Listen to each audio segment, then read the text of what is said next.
Pediram-me que fizesse um vídeo sobre um tema que raramente eu toco, porque eu me tornei ateu. Mas que não fosse um vídeo em que eu recuperasse a longa tradição do ateísmo ocidental, por exemplo, em Demócrito e outros gregos clássicos, ou especialmente no iluminismo a partir do século XIX, quando o ateísmo se torna inclusive uma posição política contra o poder da igreja ou contra a sociedade que muitos ateus queriam transformar como um todo, inclusive pela religião. Que eu não fizesse uma aula de história do ateísmo, apesar de eu já ter dado muitos cursos sobre esse tema. Em primeiro lugar, eu quero dizer que a minha posição pessoal não é uma defesa de uma posição. Ela só tem validade para mim. Uma das coisas mais desagradáveis é alguém querer convencer insistentemente outra pessoa da sua própria posição. A experiência que eu vou narrar não é uma experiência para você abandonar a religião ou se tornar ateu, isso é uma escolha sua. Eu fui muito feliz quando era religioso e consigo ser feliz sendo hoje não religioso. Mas que acompanhem com o meu pensamento uma explicação para inclusive reforçar a sua posição. Então, em primeiro lugar, os grandes ateus da história, os filósofos ateus, não são únicos, porque há filósofos religiosos. O ateísmo não é uma expressão de inteligência. Não há pessoas que são mais brilhantes e por isso se afastam da religião ou sequer da noção de Deus e outras pessoas mais limitadas. Se existe uma regra no mundo, essa regra diz com clareza: há idiotas ateus e idiotas crentes. A gente brilhante, ateia, e a gente brilhante, crente. Logo, o ateísmo não tem relação com a inteligência. Também não tem aparentemente uma relação clara com a felicidade. Apesar de que muitas pesquisas indicam que alguns elementos de pertencimento, como família, animal de estimação, carreira bem-sucedida, grupo religioso, costumam reforçar laços sociais, e esses laços sociais podem ser importantes para que você se sinta mais feliz, por exemplo. Porém, é importante dizer, se fosse pelo laço social, você poderia constituir um excelente grupo de amigos ateus ou fundar até um grupo de debates ateus. Logo, não vamos buscar fora essa justificativa. Não foi o estudo que me tornou ateu. Pelo contrário, eu vim a conhecer grandes autores que negavam a existência de um Deus causador de tudo, bem depois de começar a duvidar da existência desse Deus. Então, como me pediram um tom mais pessoal, vamos lá. Eu nasci no seio de uma família católica. Minha mãe, de origem luterana, se tornou católica. Meu pai era muito religioso e até o fim da sua vida ele continuou lendo a Bíblia todos os dias e indo à missa com grande frequência, inclusive sempre que podia, a missa diária. Meu pai era muito religioso e muito institucional. Minha mãe era muito religiosa, um pouco menos institucional. Fui colocado em um colégio católico, um colégio de freiras franciscanas, onde fui exposto a uma sociabilidade que passava pela religião. Missa, confissão, primeira comunhão, grupos de oração, retiros anuais. Desde aquilo que era na época a 7ª série, 8ª série e assim por diante, fazíamos retiros todos os anos, 2 ou 3 dias em uma casa de retiros, pregado por um padre, e nós então fazíamos missas comunitárias, havia muita emoção. A religião estava no meu mundo e eu me tornei muito religioso. Desde muito cedo fui encantado pela arte religiosa. Por vezes eu já disse em entrevista que observar no fim da tarde de sexta-feira, a luz entrando pelos vitrais da capela do Colégio São José, e aqueles lindos vitrais iluminados com uma luz, e a irmã Luísa tocando o órgão e cantando, era uma parte da experiência de Deus. Deus estava na beleza também, estava na sociabilidade, estava em uma prática litúrgica, estava na capacidade de ir à missa, de rezar o terço, de ler vidas de santos e de aprender muito sobre religião. Eu queria ser melhor e eu queria me transformar para uma pessoa melhor. E comecei a refletir qual seria a melhor forma de servir a Deus. E essa forma me pareceu, já no primeiro ano de faculdade, quando eu já tinha ingressado na faculdade de História, eu larguei a faculdade para entrar na Companhia de Jesus. Eu quis ser religioso, eu quis ser padre. E na Companhia de Jesus tive excelentes experiências, nenhum trauma. Há pessoas melhores e piores entre os religiosos, como há melhores e piores na sua família e na minha.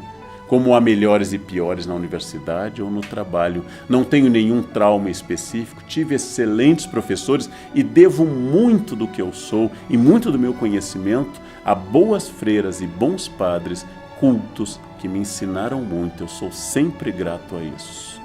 Lentamente, durante a Companhia de Jesus e lentamente à medida que eu aprofundava meu conhecimento, vinha um incômodo pessoal e de novo meu, não seu e nem de nenhuma outra pessoa. Eu começava a achar que eu estava falando sozinho quando eu estava na capela rezando. Eu começava a achar que aquela experiência de oração não tinha ninguém escutando.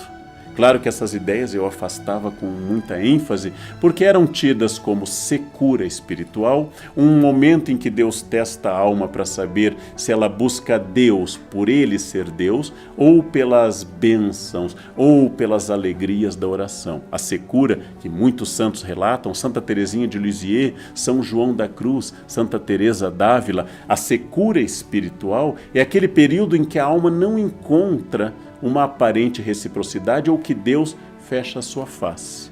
Na poesia espanhola do século de ouro, São João da Cruz definiu como a noite da alma. Santa Teresinha ficou famosa por essa secura. Reza, reza, reza. E parece que não encontra consolo. Aquela consolação que, no caso de alguns santos, como Inácio de Loyola, provocavam tantas lágrimas de alegria que o médico chegou a dizer a Inácio que ele ficaria cego se ele não parasse de ter tanto choro durante a oração. Aquela alegria que muitos religiosos genuinamente sentem quando se sentam e abrem o seu corpo e a sua alma para Deus e parece que estão na presença de Deus, sentem essa consolação e se sentem genuinamente felizes. É claro que eu jamais imaginei, e se eu imaginava, eu afastava, que a minha ideia de Deus fosse uma ideia de um Deus totem, aquele Deus que eu peço e se ele me atender eu acredito nele, se ele não me atender eu não acredito nele. Isto é condenado inclusive pelos religiosos. Deus não é um balcão de pedidos. Deus não é uma entidade que serve para facilitar a sua vida. Pelo contrário, muitos místicos de todas as religiões indicam que Deus dificulta o caminho do fiel para que ele cresça.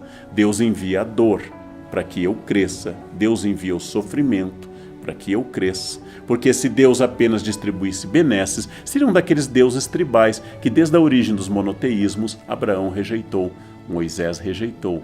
Deus, por vezes, é pedagógico com a alma, como ensinam vários místicos. Mas o meu processo começou com essa secura. E essa secura se arrastou por muitos anos. O fato de não encontrar consolo na oração não impedia que eu continuasse sendo como eu era, alguém que ajudava nas missas, alguém que tocava órgão na missa, alguém que era sacristão muitas vezes, alguém que lia o Evangelho, ou como ministro da Eucaristia, prática católica, alguém que levava comunhão para doentes. Eu tinha todas as práticas religiosas e elas continuavam, e com elas o estudo da Bíblia, que sempre me pareceu um livro fascinante. Sempre me pareceu um livro riquíssimo, um livro com fenômenos históricos, com descrição das cidades-estado da Fenícia, por exemplo, um livro com fenômenos poéticos, algo cheio de ricas lições para eu entender a experiência do povo hebreu, mas também a experiência do Novo Testamento e dos seus 27 livros. Adorava os trechos como o livro de Jó, que eu adoro até hoje. Tinha um encanto particular pelos evangelhos, em particular Lucas e João. As cartas de Paulo, o hino à caridade contido na Epístola aos Coríntios, se me emocionavam sempre. E me emocionam, seja na Bíblia ou quando Renato Russo canta Monte Castelo. Ou seja, era uma experiência existencial. A arte sacra sempre me seduziu. Ícones, canto gregoriano, literatura religiosa. Eu dizia na época e digo até hoje que sem a religião você não entende grande parte da cultura ocidental. Você não entende o que é uma catedral, não entende o que é Divina Comédia, você não entende nada disso. Não entende sequer as metáforas literárias, como, por exemplo, Machado de Assis escreve Esaú e Jacó, afinal, uma dupla de irmãos que na Bíblia brigam bastante. Ou seja, era uma experiência muito grande, mas junto com a secura uma percepção de que tudo que estava nos evangelhos e no Antigo Testamento, nos livros religiosos, era expressão de uma época. Uma expressão rica, mas expressão de uma época. A posição sobre a mulher, a posição sobre o poder do homem, a posição sobre sexualidade e casamento, a posição sobre o poder do homem dentro do casamento, eram expressões de uma época. Não ruim, apenas uma época. Ruim aos olhos de hoje, em que tantos debates sobre igualdade de gêneros nos trazem outra posição. Mas exatamente eu começo a perceber que aquele texto é um texto muito histórico e fala de uma concepção muito histórica e fala de uma relação muito histórica. E aí começavam a aumentar as minhas dúvidas. Em determinado momento, eu parei de frequentar a igreja. E a quebra desse hábito, ainda que nunca tenha terminado meu encanto pela arte sacra, pela música sacra ou até pela beleza da liturgia, a quebra do hábito fez aumentar a ideia de que a vida era maravilhosa. A minha vida tem sentido nela mesma, que eu devo ser feliz e uma pessoa ética, eu devo ajudar o maior número de pessoas possível e já como professor que eu pudesse me encaminhar para a educação e para o auxílio no conhecimento. Nunca vi um choque entre ética e ateísmo, como eu nunca vi que os religiosos necessariamente fossem éticos, há religiosos éticos e não éticos. À medida que eu me afastei da igreja, esse processo foi aumentando. Muitas pessoas me dizem, mas e quem criou tudo? Eu não sei, mas você também não sabe, eu dizia para os religiosos. Você também não sabe quem criou tudo. Apenas você crê que seja aquela pessoa que lhe disseram que criou tudo. E é um problema você reduzir Deus a um espaço de explicação dos hiatos da ciência. Porque à medida que a ciência avança, a sua fé vai começar a diminuir. Se os gregos diziam que o raio era a expressão de Zeus, no momento que eu sei que o raio é uma descarga elétrica entre o Sol e a nuvem, Zeus vai desaparecer. O mesmo vale para todas as outras entidades religiosas. Na verdade, como já foi dito, muitas pessoas são ateias dos outros deuses. Você não acredita em Brahma e Shiva, mas acredita em Jesus. Você não acredita em qualquer poder de Buda, que não é Deus, inclusive para os budistas, mas acredita, por exemplo, no seu Deus. Então, essas convicções históricas, elas vieram depois, mas era uma posição interna, que nenhuma raiva. Eu acho que quem tem raiva de Deus, como às vezes aparece nos textos de Saramago, por exemplo, quem tem raiva de Deus parece ter uma fé com um vetor negativo. Fica atacando Deus com raiva, como eu encontro às vezes nos textos de Saramago. Mas como eu posso ter raiva se eu de fato estou convencido que as coisas que existem são as que eu vejo? Mas eu não vejo tudo, e eu não vejo todas as coisas ao mesmo tempo. Há muita coisa a ser descoberta. A natureza contém mistérios, mas o fato de eu não conhecer esses mistérios, eles não torna cada um desses mistérios incognoscível, ou seja, impossível de ser conhecido. Apenas fala da minha limitação atual. Eu não sei explicar, porque não sou da área, o que é o Big Bang, mas talvez saibamos em breve mais do que os cientistas já sabem. Eu não sei como de um grupo de moléculas complexas surgiu a vida em algum momento do planeta. Os biólogos sabem explicar, mas deixa de ser muito importante, porque na verdade eu não sei a origem de quase tudo, mas pareceu infantil começar a aplicar essa origem a alguém, uma entidade, um ser que mesmo que superior a tudo, esse fosse o único ser causador.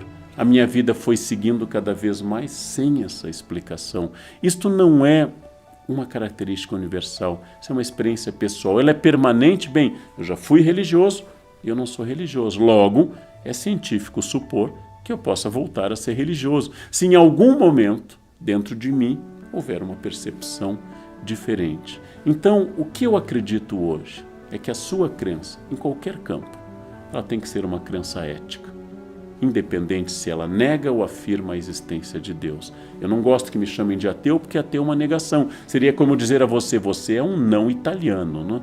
Não, você é um não hindu. Ora, eu não sou um não religioso, ateus, sem Deus. Eu sou Leandro. Me definir pela ausência que você sente é estranho. Então, hoje, para mim, o ateísmo é uma posição tranquila, como já foi tranquila a fé. vai ser assim para você?